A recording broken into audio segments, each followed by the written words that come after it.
Hello. मेरी आवाज़ आ रही है सबको? हाँ आ रही है। हाँ। प्लीज़ सारे मेंबर्स एक बार बता दो।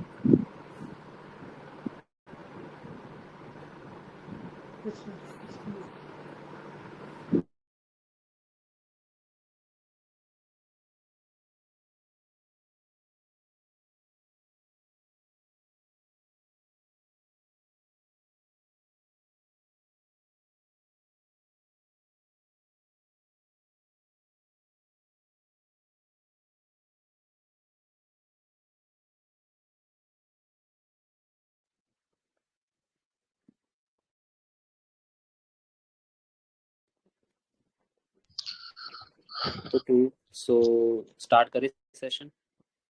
सभी हिंदी में कंफर्टेबल हैं या इंग्लिश? किस मतलब कोई चाहता है इंग्लिश बोलने या? मेरे हिसाब से गुरकमल तुम जैसे कंफर्टेबल हो ना अपने हिसाब से वैसे प्रोसीड करो। जी बाकी सर। ऐसा कुछ किसी का पर्टिकुलर डाउट होगा तो वो लैंड में लेना, है ना। जी अभी बस वही है कि टाइम की स्कैरसिटी सबके लिए है, तो बेटर है मिक्स ऑफ हिंदी इंग्लिश बोल स्टार्ट करो। और बस वही सेशन ज्यादा लंबा मत रखना, हाफ एन आवर में कंप्लीट करना। अभी बड़ा ही थोड़ा व्यू दे दो, है ना। जी चलो सर। आप स्टार्ट करो, ओके। एक बार मैं कंफर्मेशन ले लूँ कि सभी आ गए हैं ना?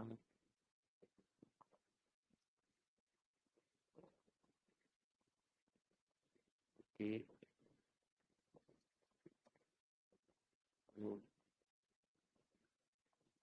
कोई नहीं, जुड़ते रहेंगे, बाद में रिकॉर्डिंग तो रहेगी, आप स्टार्ट करो। ठीक है, सो लेट्स स्टार्ट। तो सबने मतलब मेंस लिखा हुआ है ना एक बार मिनिमम? हाँ मोस्टली चलो क्राउड चलो वही है। चलो मैं मान मोस्टली के क्राउड चलता नहीं हूँ है। लिखा हुआ है। तो मैं अपने बारे में बता देता हूँ। गाइस, मेरा नाम गुरकमल सिंह है और मैंने इस साल 353 रैंक अचीव किया है यूपीएससी में।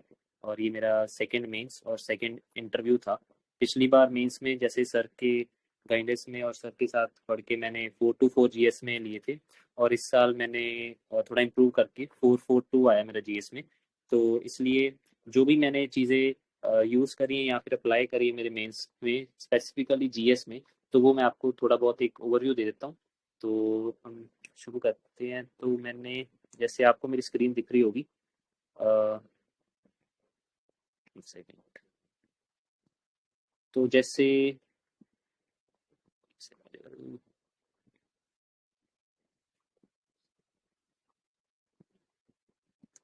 हाँ, या एक सेकंड।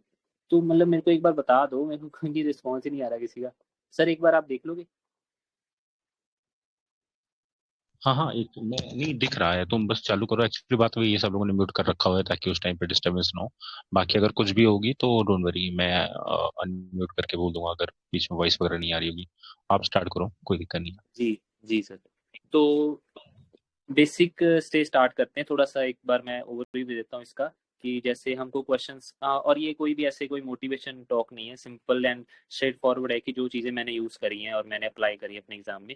और सबसे पहले मैं बताऊंगा कि क्वेश्चन को देखना होता है हमने, जैसे मैं इसमें डिफरेंट जीएस 1 2 3 4 हम देखते हैं तो डिफरेंट क्वेश्चंस के कीवर्ड्स होते हैं। जैसे स्टार्टिंग में हम देखते हैं तो उसमें सबसे पहले जैसे मैंने इनके शॉर्ट नोट्स बनाए हुए थे ताकि मैं एनालाइज कर सकूं कि मेरे को आंसर कैसे शुरू करना है और किस कॉन्टेक्स्ट में लिखना है।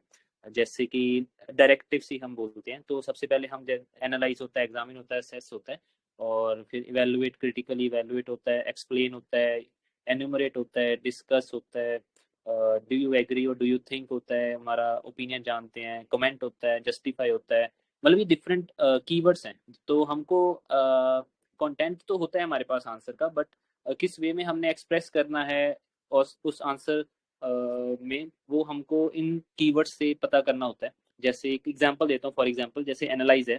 तो एनालाइज में हमको, अगर सपोजली मैंने यहाँ पे लिखा हुआ है कि impact of globalisation on Indian agriculture, तो हमने पहले इंट्रोडक्शन में ग्लोबलाइजेशन मेंशन कर दिया, डिफाइन कर दिया। और इसमें हमको एक चीज मेरे को ये बता दूं कि अगर हमने किसी बॉडी को या किसी कीवर्ड को डिफाइन करना है हमारे इंट्रोडक्शन में, तो कोशिश ये करना है कि किसी भी एक रिनोन बॉडी, चाहे हमारी इंटरनेशनली हो या नेशनल हो, सपोजली वर्ल्ड बैंक डिफाइन करता है, डिफाइंस ग्लोबलाइजेशन, मतलब ऐसे करके, कि मतलब इसको हाईलाइट करना हमने वर्ल्ड बैंक को, कि हाँ हमको पता है कि हाँ एक इंटरनेशनल बॉडी ने इसकी डेफिनेशन दी हुई है।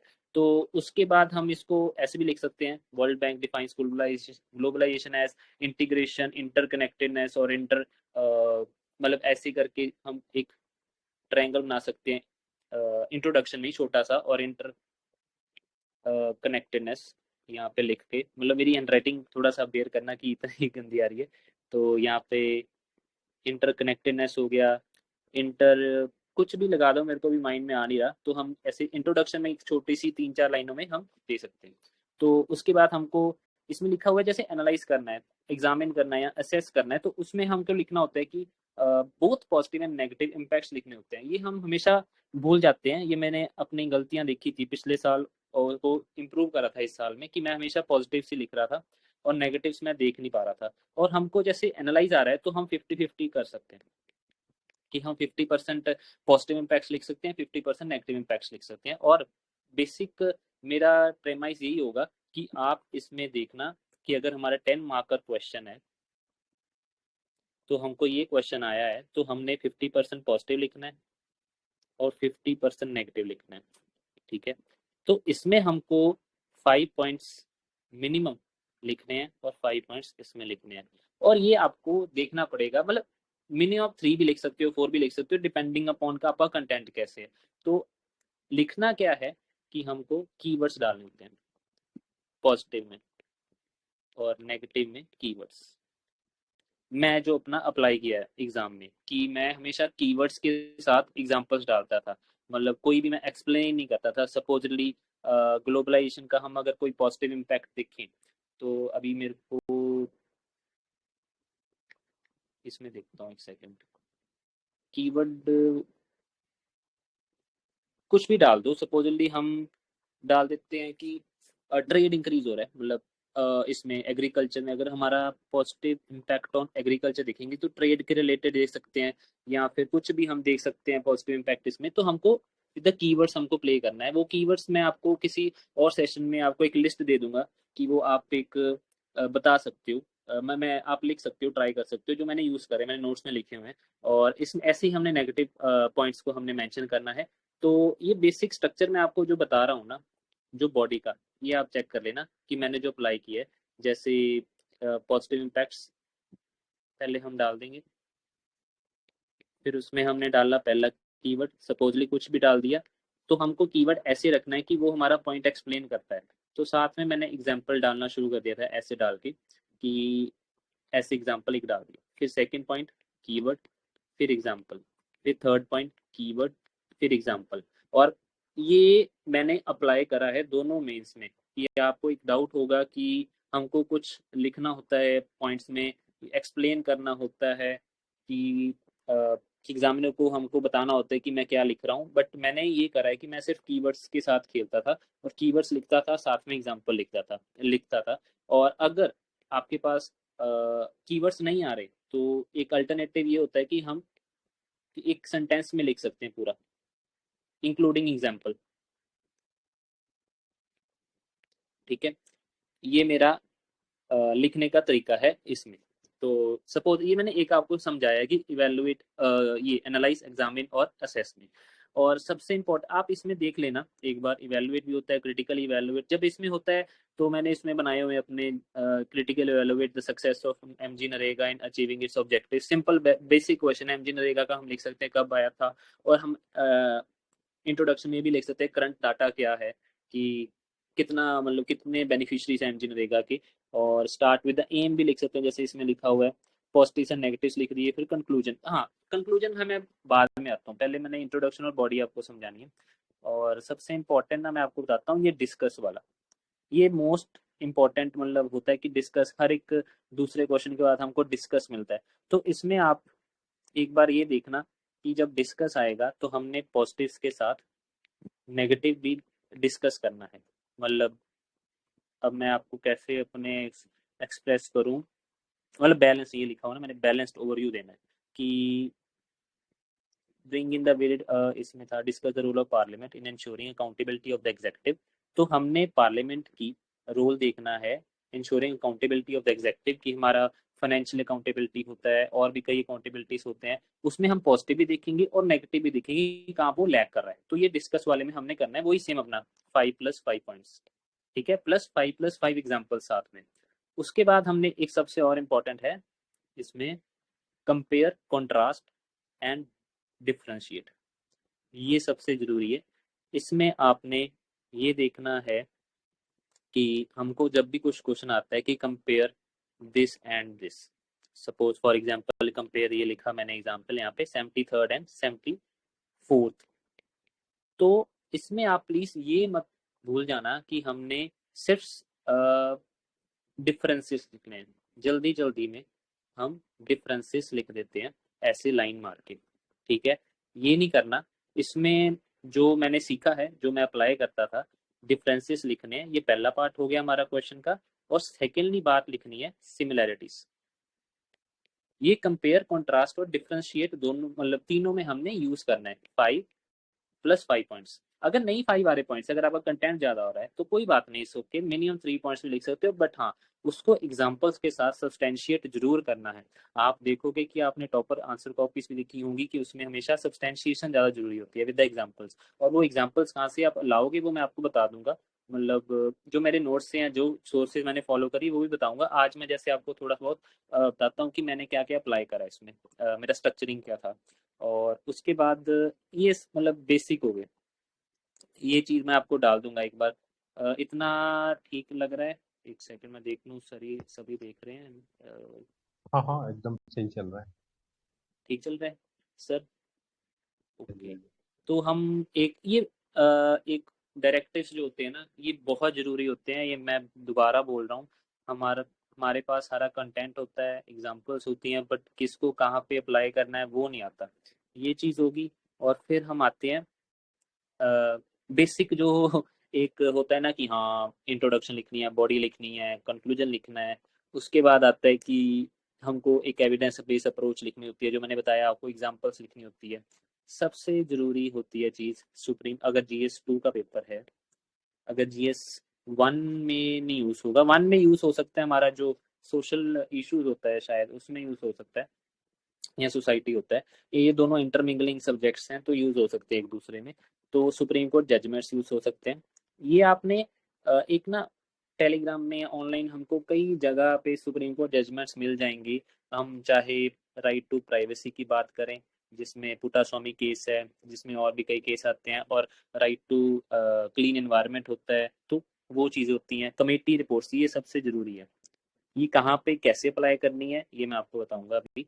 एम्पेरिकल डाटा केस स्टडीज ये सभी हम करते हैं।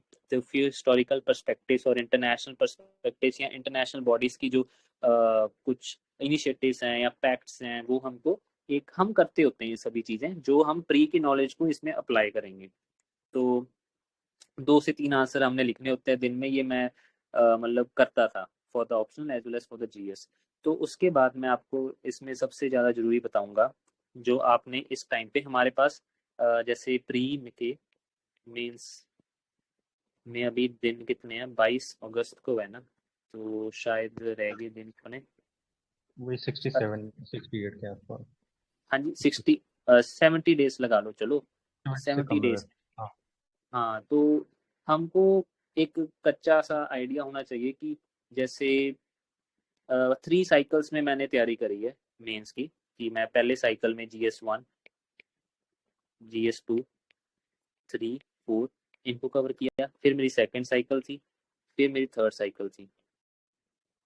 ये क्या होता है कि मैं पहले क्या करता हूँ फर्स्ट साइकिल में कि एक GS 1 2 3 4 मैं रफली कवर कर लेता हूँ अपना सिलेबस जो है, जो हमारा सिलेबस दिया हुआ है और जो मैं सोर्स फॉलो कर रहा हूँ उसको मैं, जैसे GS 1 को मैंने एक हफ्ते में खत्म किया, 1 वीक, 6 डेज में किया, 7th डे टेस्ट दिया। फिर मैंने GS 2 का भी सेम किया, GS 3 का भी सेम किया, GS 4 का भी किया। अभी मैं आपको कह रहा हूँ क्योंकि टाइम कम है तो हम 4 to 5 डेज में कवर करेंगे और 6 डे टेस्ट देंगे पहले साइकिल के बाद। ये है कि पहला साइकिल हमको एक एक टेस्ट चारों का देना है, ये नहीं कि GS 1 का टेस्ट दिया, GS 2 का नहीं दिया, नहीं सारों का देना है। एक बार हमको एक कॉन्फिडेंस हो जाए कि हमने चारों सब्जेक्ट कवर कर लिए और अगर नहीं सिलेबस पूरा हो रहा तो छोड़ दीजिए, वो सेकंड साइकिल में हम कंप्लीट कर लेंगे, ठीक है। ऐसे नहीं होना चाहिए कि हमने कवर टू कवर सब कुछ पढ़ना है। और जो भी टेस्ट देना है ये भी नहीं होता कि हमने शुरू शुरू में 20 के 20 क्वेश्चन सॉल्व करना है। अगर आप 12 से 13 क्वेश्चन भी सॉल्व करोगे with good content and structuring, वो आपको एक बहुत बेनिफिट देगा फॉर द सेकंड साइकिल। फिर थर्ड साइकिल तक आपका बहुत परफेक्ट बन जाएगा। तो इसको हमने अगर सपोजली हम 6 डेज का लेते हैं तो 24 दिन बनते हैं। फिर हमारा 24 दिन से कम हो जाएगा सेकंड साइकिल में, क्योंकि हम रिवाइज काइंड ऑफ करते हैं। तो उसमें आप लगा लो 20 दिन लगा लो, ठीक है। 20 दिन हम 4 पेपर फिर कवर देंगे और ये सेकंड सीरीज ऑफ टेस्ट देंगे हम। तो हमारे 8 टेस्ट हो गए। थर्ड साइकिल में मैं ऐसे करता था कि रिवीजन में हमको और कम टाइम चाहिए, हमको सिर्फ वैल्यू एडिशंस चाहिए और हमको सिर्फ इम्प्रूवमेंट करनी है कि हमारे पहले 2 साइकिल्स में कहाँ पे हम लैग कर रहे थे। तो उसको भी हम कह लो कि 15 दिन लगते हैं। तो ये वगैरह 20-25 हो गया, 45 15 हो गया, 55। तो 55 डेज में आपके 3 साइकिल पूरे कंप्लीट हो जाएंगे। और मतलब माइंड माई वर्ड्स की तो बहुत हेक्टिक शेड्यूल होता है, क्योंकि आपको ऑप्शनल भी साथ साथ में कवर करना होता है और आफ्टर 1 या 1.5 मंथ्स आपको थोड़ा एससी का भी देखना होता है। तो ये मैं फॉलो करता था, ये मैं बता रहा हूँ आपको एक थोड़ा सा आइडिया दे रहा हूँ जो मैं फॉलो किया 2 मेंस में। और अब बताता हूँ मैं कि हमने स्टार्टिंग कहाँ से करनी है। कि सबसे पहले स्टार्टिंग करनी है पीवाईक्यू से। पीवाईक्यूज आप मार्केट में से उठा लो, GS 1 2 3 4 सभी के।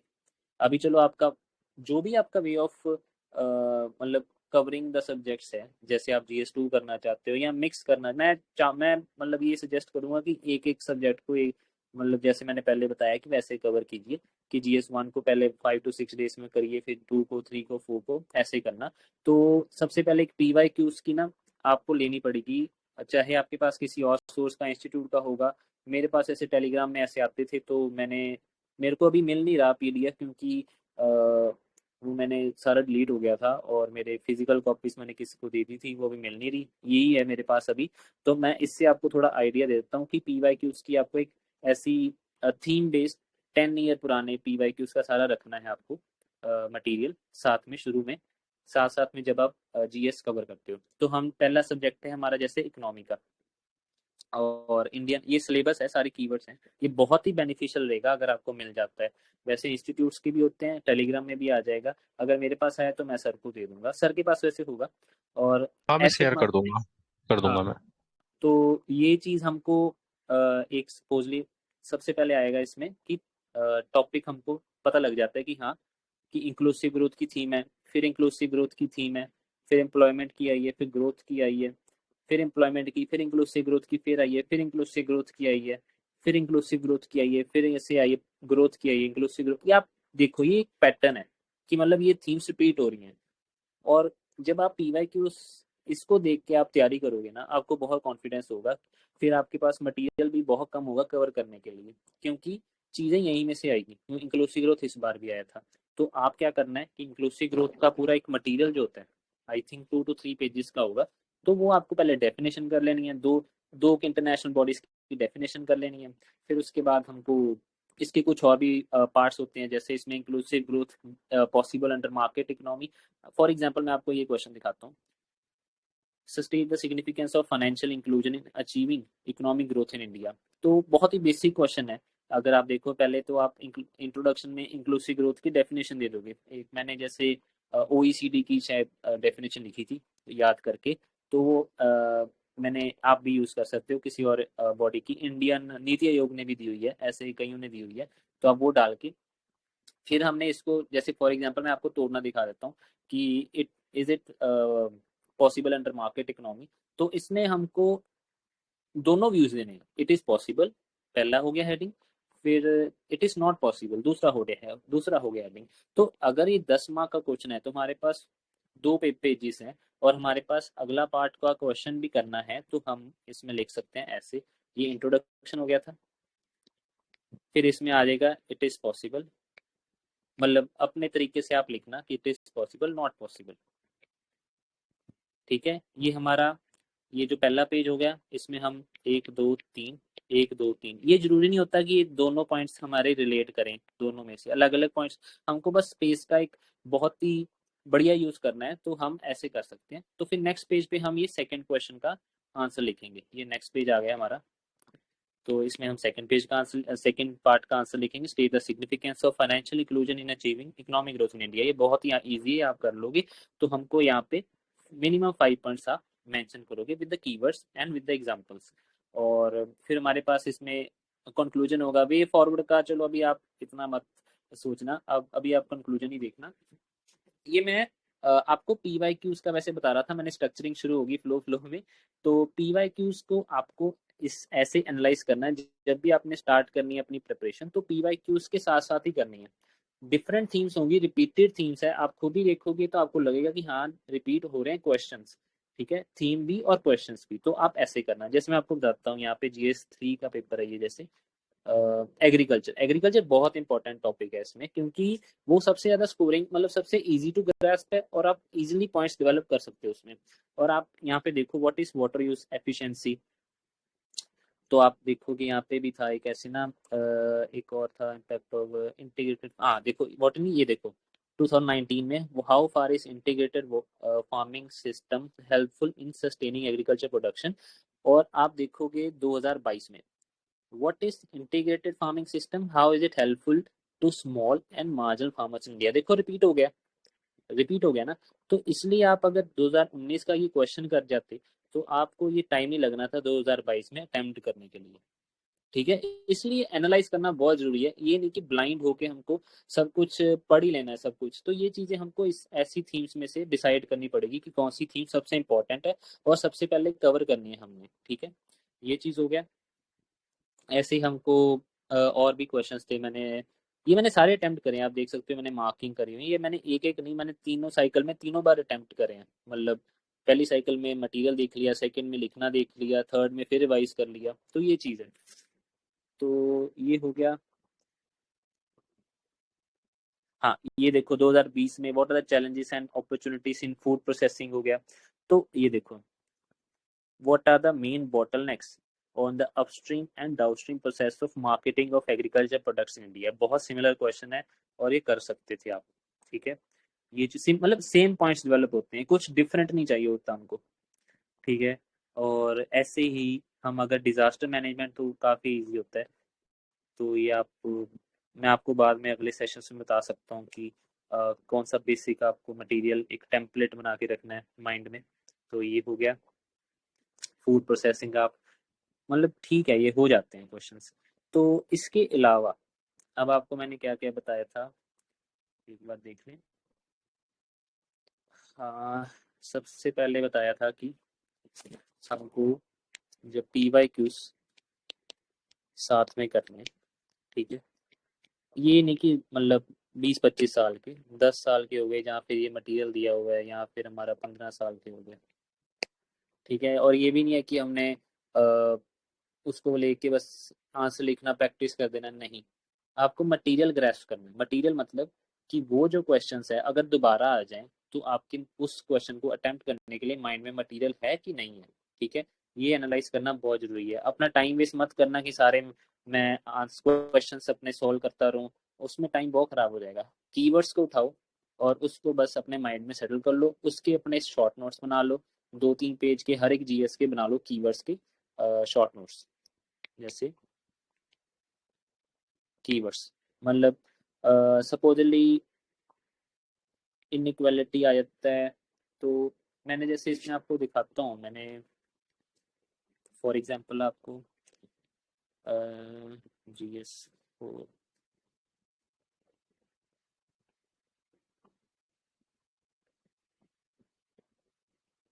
ये देखो,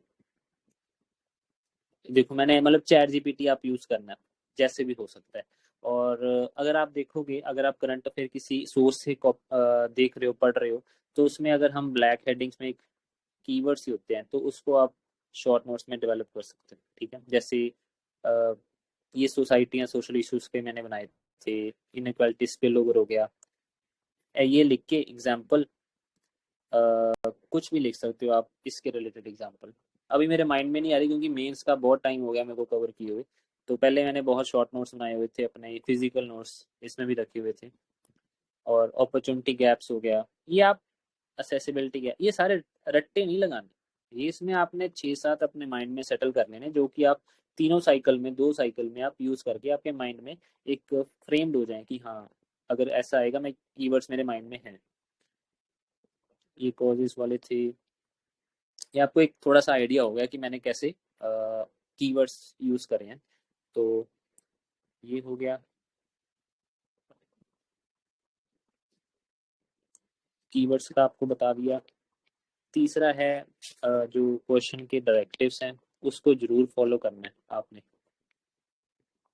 ठीक है? और चौथा है किसी रिव्यू योर आंसर योरसेल्फ। आपके पास टॉपर कॉपीज हैं, आपके पास स्टडी मटेरियल है, ये दोनों चीज़ों से आप खुद अपने आपके जज हो सकते हो कि हाँ मैं कैसे कर रहा हूँ। मतलब ये है कि आपको मार्केट में कई जगह मिलेगा कि हाँ, मतलब मेरे स्टूडेंट्स है कि हाँ यहाँ पे आ जाओ, ये कर लो, पैसे यहाँ पे दे दो, वहाँ दे दो। कन्फ्यूजन का टाइम है, टाइम हमारे पास बहुत कम है। तो सबसे पहले होता है कि हमको थोड़े टाइम में, जो मैंने बताया कि साइकिल्स में अपना सिलेबस कवर कीजिए, अपने टेस्ट दीजिए।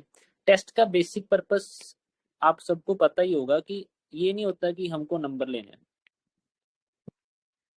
टेस्ट का बेसिक पर्पस होता है कि एक तो हमारा स्पीड, हमारी आंसर राइटिंग की बढ़िया हो जाए, ठीक है? दूसरा हो जाए हमारा स्पीड के अलावा जो भी हम एक एक ना मसल मेमोरी होती है, जो मेरे को पता नहीं था, मेरे को मतलब थी मेरे को तो किसी ने बताया कि ऐसे होता है। मसल मेमोरी वर्ड होता है कि आप क्वेश्चंस को देखते ही, कीवर्ड्स को देखते ही, प्रैक्टिस के साथ पेपर में इजीली कंटेंट डेवलप कर पाओगे अपने माइंड से। तो वो आप आएगा प्रैक्टिस से। तो टेस्ट को हमेशा एज अ प्रैक्टिस देखना है कि मैं क्वेश्चंस का मटेरियल लेके आ पा रहा हूँ माइंड में कि नहीं लेके आ पा रहा, क्योंकि उसी चीज से आप एग्जाम में ऑन द स्पॉट आंसर्स बना सकते हो। क्योंकि इतने टेम्पलेट्स या अपने रेडीमेड आंसर्स बनाना इम्पॉसिबल है। आप बनाओगे, सैचुरेट हो जाओगे, एंड तक आप गिव अप कर दोगे। मतलब 90% से ज़्यादा तो गिव अप कर देते हैं। तो ये चीज़ बिल्कुल रखना है। और अपना हो गया, फिफ्थ हो गया शॉर्ट नोट्स। शॉर्ट नोट्स में आप पीवाईक्यूज की समरी लिख सकते हो, कुछ भी फ्लो चार्ट्स में। और कीवर्ड्स तो बताया ही है, एग्जाम्पल्स, डेटा फैक्ट्स, ठीक है? ये हो गया। और एट द एंड मैं मतलब ये भी मतलब बोल सकता हूँ कि मतलब अभी काफ़ी चीज़ें हैं जिससे मैं आपको और भी वैल्यू एडिशंस के लिए बताऊंगा, कि वो मैं अपने अगले सेशंस में जब भी फ्री टाइम होगा या सर बताएंगे, तो हम अपने आने वाले सेशंस में ज़रूर करेंगे कि अब उसमें और क्या इम्प्रूवमेंट्स करनी चाहिए। बेसिक एक आपको मैंने बताया कि हाँ, कि 400 प्लस मार्क्स लेने हैं। तो आप ये शुरू करिए, अपना सिलेबस कवर कीजिए और पीवाईक्यूज को एनालाइज करिए। सेकेंड साइकिल में जब आप शुरू कर दोगे, तो आपको मैं जैसे फॉर एग्जांपल बता देता हूँ। एक मैं मतलब एक होता नहीं है, ट्रेलर टाइप दे देता हूँ कि मैं चीज़, क्योंकि वो अगर मैं अभी बता दूंगा ना, अभी हौच पौच हो जाएगा। जैसे फॉर एग्जांपल मैं अगर आप GS2 का पेपर दे रहे हो, तो आपको किसी भी में बताया है राइट टू प्राइवेसी का कोई क्वेश्चन है, ठीक है? तो उसमें आप कीवर्ड्स डालोगे ना, पहला, दूसरा, तीसरा।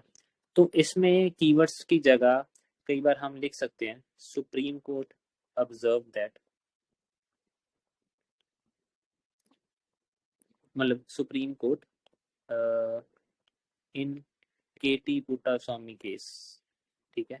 ऑब्जर्व मतलब in observed in KT Puttaswamy case that it is the fundamental right which is right to privacy. तो अगले में अंडर आर्टिकल 21 अगले में ऐसे, मतलब ये कि सुप्रीम कोर्ट की ऑब्जर्वेशन हमने मेंशन करनी है, सिर्फ एग्जांपल्स या वो नहीं लिखने। तो ये कैसे हो गया। और दूसरा हो गया हमारा फ्लो चार्ट्स कैसे यूज करने हैं। मैंने जैसे काफ़ी फ्लो चार्ट्स भी यूज़ करे थे। कुछ भी क्वेश्चन आता है, जैसे ग्लोबलाइजेशन का आपको बताई दिया है, तो उसमें भी हम फ्लो चार्ट यूज़ कर सकते हैं, हम कनेक्शंस बिल्डअप कर सकते हैं, हम long term short term measures को एक फ्लो चार्ट्स में यूज़ कर सकते हैं। तो वो एक स्ट्रक्चरिंग अगर आपको बेसिक आती है, तो ये एड ऑन्स होते हैं कि जो आप अगले जब आपको एक रेडीमेड मटेरियल आपके माइंड में आ जाएगा तो आप खुद डेवलप कर पाओगे। वो मैं आपको बता दूंगा नेक्स्ट सेशंस में, जब भी सर बताएंगे। और यही था मतलब एक बेसिक ओवरव्यू कि जो मैंने एक आपको बताना चाहता था, बस ये है। और मैं टाइम भी आई थिंक पूरे 4:30 हो गए हैं, तो अगर सर चाहते हैं तो मैं अभी और एक्सटेंड कर देता हूँ अगर है तो। नहीं मतलब ठीक है, मेन जो चीज थी डिस्कस करने वाली वो यही थी कि अभी वही है ना कि नेक्स्ट में कर लेंगे, सबके पास इतना टाइम रहता नहीं है अभी हाँ हाफ एन आवर मेरे को। तो बस ये चीज एक चीज सब लोग को मैसेज पहुंचाना था कि यार सबसे इंपॉर्टेंट वही है कि अभी ज्यादा ना फालतू में नए नए सोर्सेस टेस्ट सबके चक्कर में मत पड़ो।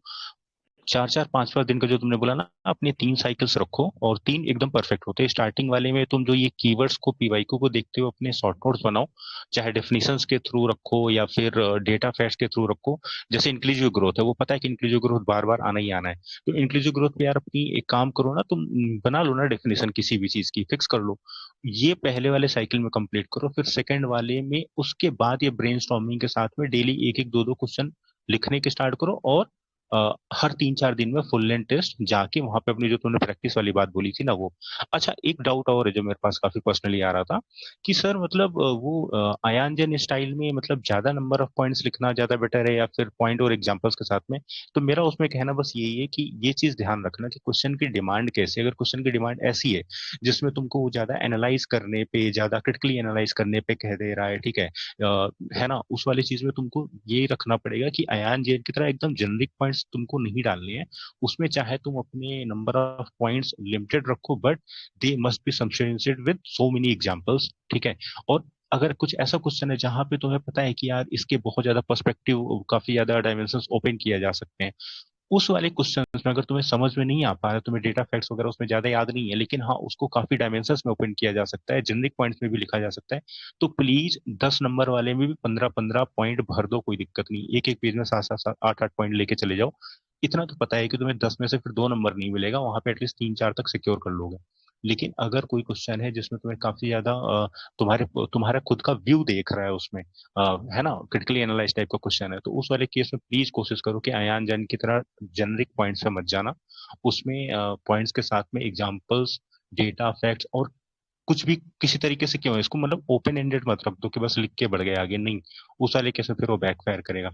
और अच्छा हाँ, एक चीज और जो कॉमन है काफी, ये रियलिटी है, यूपीपीसीएस में जिन लोगों ने अपनी कॉपीज देखी है वो भी बता रहे हैं, और यूपीएससी में भी जिन्होंने एक सिंपल सा चेंज किया है वो ये है, आपके स्टार्टिंग के 4 5 क्वेश्चंस ना, they actually decide the marking threshold of your entire copy. तो चाहे स्टार्टिंग 4 5 क्वेश्चंस में you have to invest even more than 7 8 minutes, 10 minute भी ले लो, बट स्टार्टिंग के 4 5 क्वेश्चंस तुम्हारे बहुत बहुत बहुत ज्यादा अच्छे होने चाहिए। चाहे राइटिंग हो, चाहे प्रेजेंटेशन हो, चाहे उसमें तुम्हारे स्टार्टिंग के इंट्रोडक्शन कंक्लूजन हो, basically it's all about creating hello effect. अगर स्टार्टिंग के तुम्हारे 4 5 क्वेश्चन अच्छे हैं तो तुम ये जान लो कि तुम्हारा जो चेकिंग का थ्रेशोल्ड है वो ऑटोमेटिकली ऊपर बढ़ जाएगा। एग्जामिनर्स इतना नहीं होते हैं, वो आफ्टर 4 5 क्वेश्चन तो एक वो लेथार्जीनेस आ जाती है, उसको वो कंटिन्यू करके नहीं रखते हैं उस लेवल पे एक एक क्वेश्चन को डिटेल में पढ़ने में। तो हाँ, स्टार्टिंग के 1 2 3 4 5 तक बहुत अच्छे से लिखना है। और वहां पे question number 11 and 12 at least 2 question बहुत अच्छे से लिखो। बाकी सब में ठीक है, अगर जनरिक भी करो तो इट्स नॉट एन इशू। तो बस ये कुछ चीजें, और बाकी तो वही है कि आगे कुछ भी जो भी होगा डाउट सेशन वगैरह लेंगे फिर 4 5 दिन में और भी रखते हैं। काफी लोग हैं यहाँ पे, तो ठीक मैं, है, जी सर, अब ले वो लेंगे। एक बार उनको बता देता हूँ ना सभी फ्रेंड्स को ही, कि मतलब मेरे नंबर भी थे ना, मैं बता दूं कि फिर कि मेरे जैसे GS3 में बता रहा था ना, फॉर एग्जांपल आपको मैंने एक PYQ का सेट बना के दिया है, तो मेरे मार्क्स ऐसे आए थे, पिछले साल मेरे 100 थे GS3 में, और इस साल 99 आया, मेरे कंसिस्टेंट ही रहे हैं। तो ये मैं मतलब मैंने जो अप्लाई किया ना, तो इसी एप्लीकेशन की वजह से मेरे मार्क्स आए हैं। कईयों के आते हैं 105 तक भी आए हैं, बट मेरे कंसिस्टेंट भी रहे हैं, तो मैं कह सकता हूँ कि आप ये अप्लाई कर सकते हो कि आप के मार्क्स आ सकते हैं। और इस ऐसी मैं आपको GS4 का ही बता सकता हूँ, लास्ट ईयर में जैसे 120 थे और इस साल मेरे 124 है। तो मतलब ये भी कंसिस्टेंट ही रहा है। तो ये चीज़ आप अ, देखना इन फ्यूचर में आपको, और भी सर के साथ कोलैबोरेट करके हम मटेरियल या कुछ भी होगा दे पाएंगे इस ग्रुप में। ठीक ठीक है गुरी, मतलब देख लो अगर इसको आगे कंटिन्यू करना है या फिर बेटर है कि फिर बाद में ले लेना, काफी ज्यादा लंबा ना हो जाए, है ना? तो जी सर। कुछ कुछ डाउट्स वगैरह लेने हैं अभी या फिर कैसे बताऊं? किसी को कुछ डाउट पूछना है तो वैसे कोई नहीं, 5-10 मिनट अगर हो सके तो डाउट किसी को कुछ पूछना हो तो पूछ लो, ब्रॉड डाउट्स वगैरह, जीएस स्पेशली।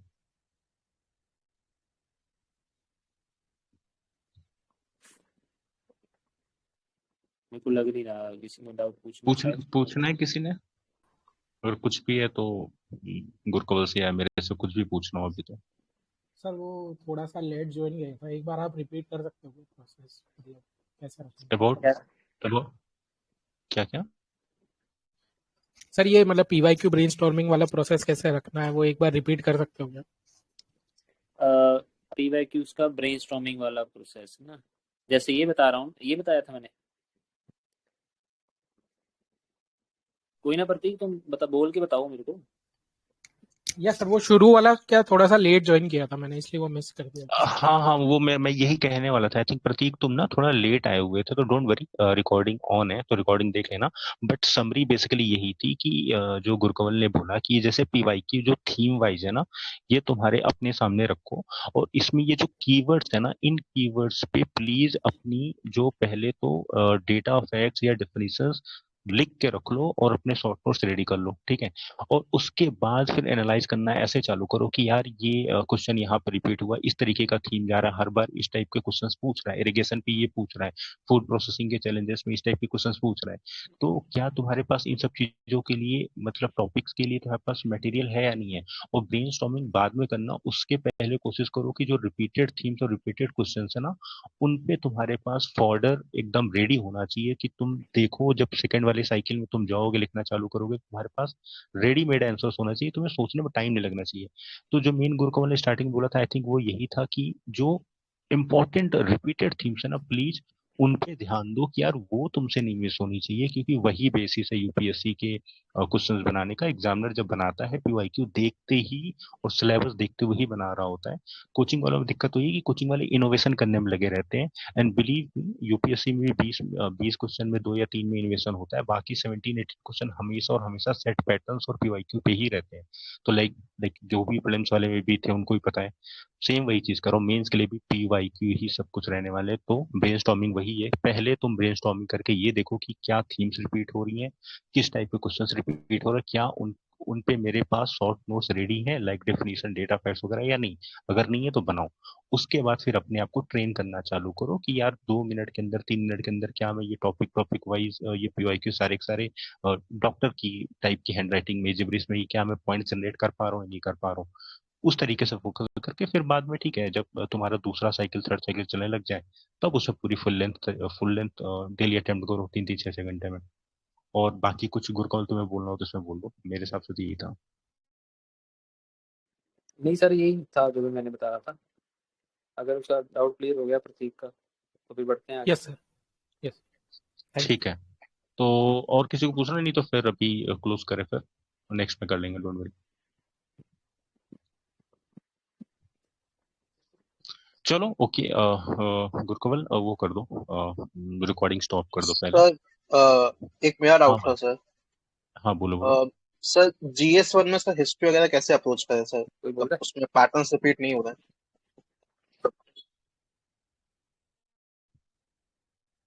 बताओ हेलो गुरु। है?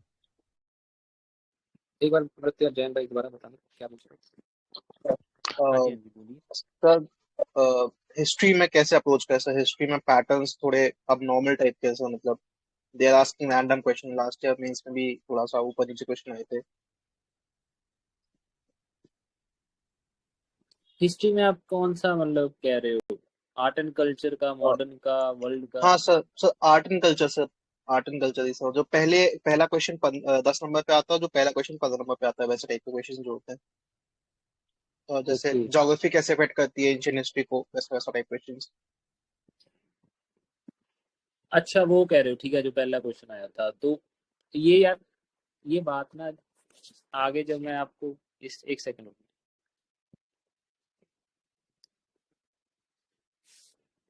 वो जो कह रहे हो ना हिस्ट्री के क्वेश्चंस, वो वैसे ही करने होते हैं, मतलब इंट्रोडक्शन देख के, या फिर उसके बाद ज्योग्राफी कैसे हमारा एंशियंट इंडिया का वो सेटअप किया। ये शायद 2023 का पहला क्वेश्चन था, right? Yes sir, yes sir. हाँ, तो यार उसको हम ऐसे एक वेग नॉलेज के साथ ये अटेम्प्ट करना होता है। और ये चीज़, ये वाले क्वेश्चंस होते हैं जिसको हमने मतलब बाद में कंटेंट डेवलप करना है, बाद में अप्लाई करना होता है। सबसे पहले जो बेसिक क्वेश्चंस है ना, 15 क्वेश्चंस, उनको हमने देखना है कि वो उसका हम आंसर दे पा रहे हैं कि नहीं। क्योंकि यार ये क्वेश्चंस के लिए ना एट द स्पॉट एक शॉकिंग होता है कि हम कहाँ से मटेरियल लेके आएंगे। क्योंकि मैंने भी मेंस दिया था और मैं भी लिख के आया था कि कैसे डिफरेंट ज्योग्राफिकल चेंजेस की वजह से हमारा एंशियंट इंडिया का मैप इस्टेब्लिश हुआ है। बट मेरे को बाद में पता लगा है कि ज्योग्राफी में ह्यूमन ज्योग्राफिकल पॉइंट्स भी आने से, समझ रहे हो? Yes sir. तो ये वाले क्वेश्चंस होते हैं ना, वो बहुत ही ये वेग क्वेश्चन है। तो वो जो सिंपल अगर क्वेश्चंस बोलोगे आर्ट एंड कल्चर के, सपोजली हमको टेम्पल्स के बारे, एक बहुत सिंपल है नगारा टेम्पल या फिर द्रविड़ा टेम्पल के डिफरेंसेस या कंपेयर कॉन्ट्रास्ट हो गया, वो तो हम इजीली कर लेते हैं अगर इफ यू मतलब आपने अटेम्प्ट करा है वो। तो ये वाले क्वेश्चंस होते हैं, इसको अभी आप साइड पे रखो, इस पे अभी फोकस नहीं करना। आपने मेरा ये भी देखा होगा यार, क्योंकि ये क्वेश्चंस हमेशा एक इशू क्रिएट करते हैं, एक डर क्रिएट करते हैं कि नहीं हो पाएगा हमसे। जैसे मैंने ये सर्कल किए हुए हैं, आप देख रहे होगे क्वेश्चंस। ये यस सर। क्वेश्चंस ऐसे ही मैंने मतलब छोड़े थे, बट एट द एंड मैंने मटेरियल देखा था कि अगर आ गए दोबारा तो कैसे मैं अटेम्प्ट करूंगा। इसको सिर्फ हमने वैसे ही अटेम्प्ट करना है कि पॉइंट्स हमने कुछ भी लिखना है but with examples and facts. अगर ज्योग्राफिकल का था तो हमको आप बताओ कौन सा पॉइंट होगा। एक तो हमारे वेव एनर्जीज होते हैं जो एंशियंट का कर रहे थे, मैप सेटअप कर रहे थे। और उसमें हम for example Arabian Sea, Bay of Bengal डाल देंगे। और ये ऐसे मतलब पॉइंट्स डिफरेंट हमारे 7-8 पॉइंट्स मैंने लिखे थे। और इससे ज़्यादा यार मैं अभी इस टाइम पे नहीं बता सकता क्योंकि मेरे माइंड में नहीं आ रहा अभी। तो नेक्स्ट सेशन में मैं रेडी करके लाऊंगा, तो मैं जरूर आपको ये चीज़ कवर यार कराऊंगा इस इसके after। इसके इसके लिए यस तो सर। बस एक सजेशन मेरा भी था मर्द कि यार ये जो हिस्ट्री और ज्योग्राफी वाले क्वेश्चंस है ना उनको मतलब जितना तुम्हारा प्रीलिम्स वाला नॉलेज है ना, और उसको किसी भी तरीके से देखो। जैसे इस बार भी वो ट्विस्टर वाला क्वेश्चन था, या फिर इस बार 2024 में आई रिमेम्बर की स्टार्टिंग में उन्होंने आई थिंक किसी आर्किटेक्चर का पूछ लिया था ना, आई गेस गुरी, आई थिंक कोई क्वेश्चन था ना आर्किटेक्चर वगैरह पे, साउथ इंडियन, ये तो कुछ पल्लवा या समथिंग कुछ तो था वैसे टाइप का। तो तुम्हें सर बस करना पल्लव पे वही था। है। हाँ, पल्लव पे था। तो तुम बेसिकली करना वही है कि तुम्हारा जो प्रीलिम्स वाला जो जेनरिक नॉलेज वाला है ना, यही जगह है एग्जैक्टली जहाँ पे अयान जैन स्टाइल काम आती है। जब तुम्हें कुछ समझ में ना आ जाए तो जितना ज्यादा पॉइंट की यार, ठीक है, use of local material, use of this, समझ रहे हो ना, जितना ज्यादा तुम वेग और नंबर ऑफ पॉइंट्स इंक्रीज कर सकते हो। बिकॉज तुम्हें पल्लवास के कुछ ना कुछ टेम्पल्स पता होंगे, कुछ ना कुछ उनमें जो किंग्स हैं उनके तुम्हारे नाम पता होंगे। उनको बीच बीच में घुसेड़ते रहो, ठीक है ना, कहीं कहीं पे भी ऐड करते रहो। बट कोशिश ये करो कि भाई तुम्हें, ऑब्वियस सी बात है कि भर के तो आना ही आना है। तो वैसे क्वेश्चंस के लिए पहले से मेंटली प्रिपेयर हो कि यार ठीक है, कोई बात नहीं यार, आएगा तो देख लूंगा, ठीक है। एक बार पल्लव आया है तो कुछ बार, दूसरी बार कोई ना कोई दूसरा आर्किटेक्चर आएगा ऑन द सेम। और तुमको पता है हर जगह पे सब चीजें वही होती हैं, इंडिजीनियस होता है, डेफिनेटली लोकल मटेरियल सोर्स होता है, सेकुलर थीम्स होती हैं, ठीक है। मतलब इन सब क्वेश्चंस के लिए ना टेंशन मत लो। पीवाईक्यूज जो है उनका सॉल्यूशन देख लेना जितना सोच सकते हो। और हाँ, थोड़ा सा स्टार्टिंग में एक इंट्रो या कंक्लूजन में क्रिएटिव होने के लिए, नंबर थोड़ा एक्स्ट्रा फेच करने के लिए, फॉर एग्जांपल अगर हिस्ट्री का क्वेश्चन है तो उसमें एक भारत शेष भारत टाइप का कुछ डाल दिया, या फिर कोई डीपीएसपी का आर्टिकल डाल दिया, ठीक है। या फिर अभी प्रसाद स्कीम चल रही है उससे स्टार्ट, उससे एंड करके रख दिया। तो ये कर सकते हो कि एटलीस्ट जो तुम्हारा एंडिंग या स्टार्टिंग है ना, वहां पे थोड़ा सा हेलो इफेक्ट क्रिएट करो, बीच में जेनरिक पॉइंट्स डाल दो, और जो तुम्हारे फ्रेंड्स का थोड़ा बहुत नॉलेज है उनको बढ़िया अच्छे से हाईलाइट कर दो कि देखो मेरे को पल्लवा के बारे में मेरे को पता है, टेम्पल्स के बारे में पता है। और बस बेसिकली खाना पूर्ति करो, और जो तुम्हें एक्चुअल मार्क्स फेच करने हैं वो फेच करने हैं उन्हीं चीजों से जो कि रिपीटेड थीम्स हैं। वो 12-15 क्वेश्चन है, वही तुमको एक्चुअली में बहुत मतलब मोर देन 100 की तरफ लेकर जाएंगे जीएस 1 में। ये जो ऐसे वे के क्वेश्चन आने वाले हैं ना, इनके चक्कर मत पड़ो। इनका सिंपल सा वही generic points, include your examples, और स्टार्टिंग और एंडिंग में हेलो इफेक्ट क्रिएट करो थ्रू गवर्नमेंट स्कीम्स, टीपीएसपी, और एनीथिंग, मोदी जी ने ये बोला था या कुछ भी करके, ठीक है ना। एक दो अच्छे इंट्रो इंट्रो कंक्लूजन रेडी कर लो ना उसमें, हिस्ट्री के लिए एक दो रेडी कर लो, ज्योग्राफी के लिए भी रेडी कर लो, वैसा टाइप में वो इन्वायरमेंट से रिलेटेड। वो मैं इनको अपनी आंसर कॉपी भी दिखा दूंगा ना आगे। तो हाँ हाँ, मतलब एक काम करना ना, वो अभी अमृत्य अभी तो वो नहीं, मैं अभी नहीं, 45 मिनट हो। जैसे मैंने हिस्ट्री के कैसे अपने टेस्ट में अटेम्प्ट करे हैं, तो आप उसको देख के एक आइडिया लग जाएगा आपको कि हाँ कैसे अटेम्प्ट करना है, अगर मार्क्स आ रहे हैं तो कैसे आ रहे हैं, ठीक एक है। काम करना ना, तो आगे अगली बार ना, गुरी तुम अपने जीएस 1 2 3 4 के ना 2023 2024 के जो तुम्हारी कॉपीज है ना, किस तरीके से तुमने चेंज किया था। जैसे फॉर एग्जांपल जीएस 3 में तुमने बोला कि तुम्हारे 100 दोनों बार 100 के आसपास मार्क्स हैं, तो तुमने किस तरीके से चेंजेस लाए भी थे पहले पहले अटेम्प्ट में। अगर तुम्हारा मान लो जीएस 1 में तुम्हारे इतने थे, लेकिन जीएस 1 में 2024 में इंक्रीज है 10 15 मार्क्स का, तो तुमने क्या चेंज किया ना। तो अपनी कॉपीज अगले वाले सेशन में प्लीज रेडी रखना, तो ताकि अपन लोग वैसे GS 1 2 3 के हिसाब से ना वो डिस्कस कर वही लेंगे, ठीक वही है। उधर से इनको आइडिया हो जाएगा, मतलब कि कैसे अटेम्प्ट होना है ये डिफिकल्ट चलो क्वेश्चन जो। ठीक है, ठीक है। जी तो चलो क्लोज करते हैं, 45 मिनट्स काफी हो गए, और जी। करने वाले थैंक यू लोगों को सर। भी। हाँ, ओके ओके, चलो गुड लक गाइस, करो। Thank you, good luck everyone, हम नेक्स्ट सेशन में मिलेंगे जल्दी। हाँ जी, हाँ जी। आप वो रिकॉर्डिंग क्लोज करो पहले।